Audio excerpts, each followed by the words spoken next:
This playthrough is rated T for teen. Epilogue, December 27th, 1980, 6 a.m., Union Station. At this time of the morning, Union Station was almost devoid of human life, but in the expansive waiting room for long-distance trains, beneath the clock on the wall, stood the solitary figure of a man. His name was Rex Foster, and he had been standing here for the past 30 minutes, staring intently at the entrance to the waiting room through his sunglasses. Rex was particularly irritated this morning, even by his own standards. He drew a deep breath, a quiet expression of said irritation. He was mostly annoyed at himself. He had no idea if that woman would trust him enough to come here, but he knew he was the only one who could get her safely away from Niall's all-seeing eye. Rex glanced up at the clock. The hands already pointed to 6 o'clock, the time he had offered to meet her. 10 minutes. He'd wait for 10 more minutes, and if she hadn't shown up by then, he would leave. At the very moment those words took shape in his head, he noticed a slender form walking towards him from the entrance. He instantly recognized the figure's shape as that of a woman, and the clack-clack of high-heeled shoes echoing across the marble floor could belong to no other. When she moved closer, he saw that she wore a long scarf wrapped around in such a way as to cover her face. A small handbag hung from her arm. She stopped sharply and darted her head around the room as if unsure of coming too far into the room. He leant against the wall and watched her for a few moments longer, but she didn't notice him standing there, so he walked over to her and took off his sunglasses. "En mia, Mary." She jumped and spun around to face him. When she realized it was Rex, she replied with a firm nod. He placed a ticket for the next long-distance train into her hand, then put his arm around her shoulders as they left the waiting room. He didn't let go even as they passed through the ticket gate and made their way onto the platform. When they reached it, he finally took his arm away, and there on the platform he looked properly at her face for the first time. Her blue eyes were deep wells of uncertainty and doubt. Rex looked Mary straight in the eye and said, "You have to trust me. We've got a bit of a long journey of us, but waiting at the other end of it is your freedom. And until we reach that destination, I'm not going to let anything happen to you." That was the day Mary Reve vanished from Los Angeles for good, and not a single person in the entire city knew where she had gone. December 27th, 1980, 10 p.m., Hollywood. The year was drawing to a close, so naturally the bar was packed with customers that night. In that distinguished hotel bar facing the Chinese theater sat a stocky man clad in a checkered shirt. His name was Dylan Fitchar, and though a simple glance might have painted him as a decent man, in truth he was an underling of a reprehensible organized crime syndicate known as Niall.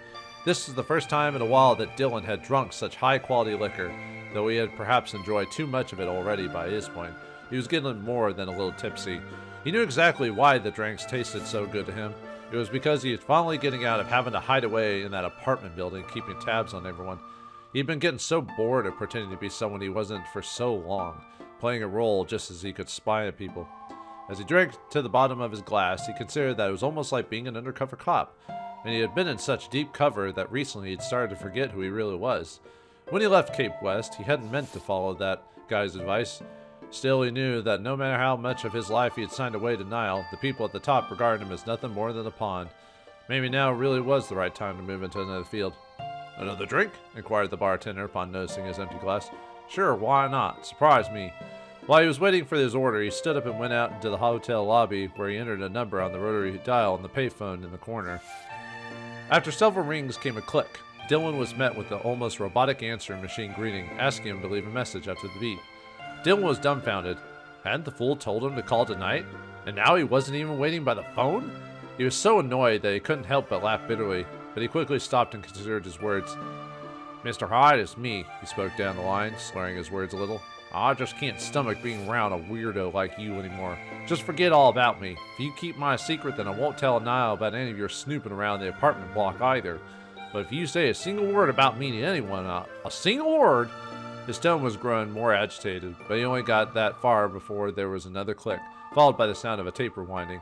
Then the line was cut off. Hell, what was that noise?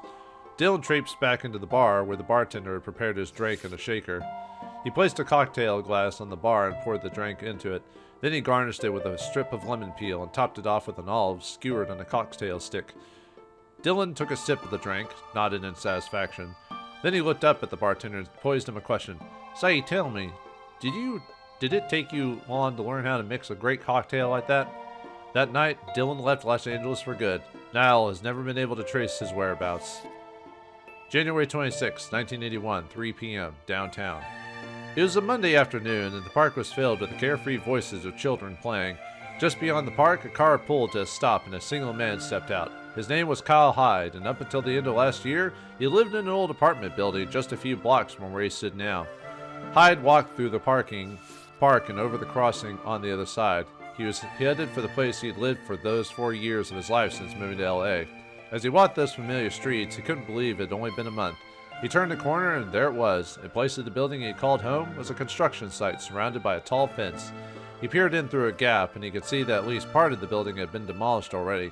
In fact, it looked like the entire lobby section was well on its way. He walked around the back of the building and saw that his own apartment was still intact, as was the lighthouse monument on the roof. Suddenly, a voice called out to him, "Mr. Hyde." Hyde turned around, and he was met with a face he had missed seeing every day, one wearing the same cheery smile that always suited it so well.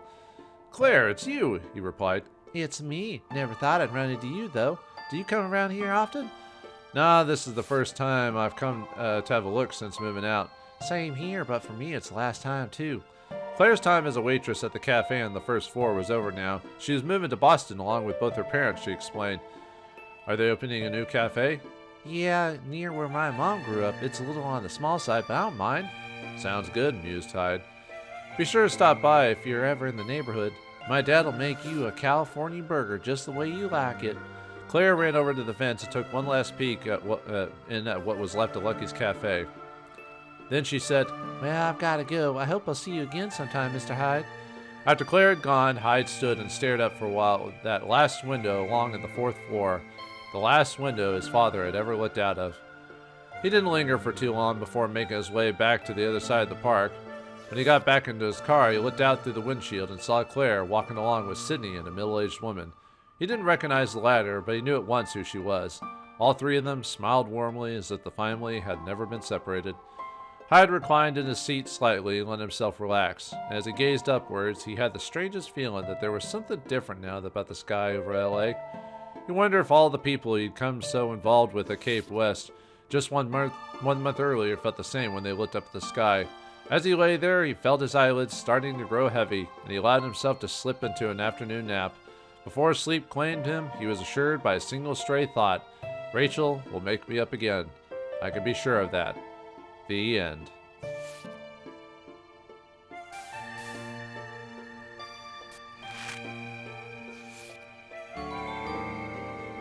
Timeline of the surrounding events surrounding Cape West Apartments. 1915. Hotel Cape West opens. Michael McGrath becomes the hotel's manager. November 1955.